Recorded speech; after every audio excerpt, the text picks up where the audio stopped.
The Mouse and the Lion. Once upon a time, there was a big forest. Many animals lived in this forest. Among them was a lion. The lion was the king of the forest.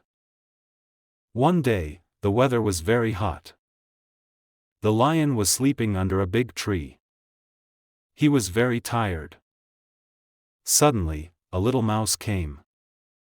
The mouse was running without looking at the ground.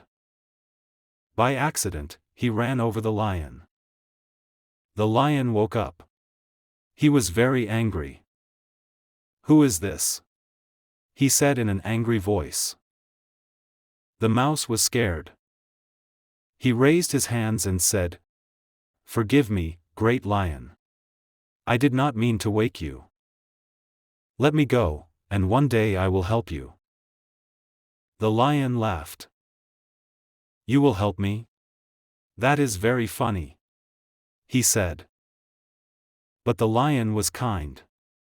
He let the mouse go. The mouse was happy. "Thank you, my friend," he said and ran away. A few days passed. One day, the lion was walking in the forest. He fell into a hunter's trap. The lion got caught in the net and could not move. He shouted very loudly, "Help! Who is there?" No one came near in the forest. But the mouse heard this voice. He ran there quickly. He saw the lion in the net. "Stay calm, my friend," said the mouse. "I will help you." The mouse went closer to the net. He bit the ropes, bit and bit. After a while, the net broke. The lion was free. The lion was very happy. He looked at the mouse and said, "You are very small, but very brave.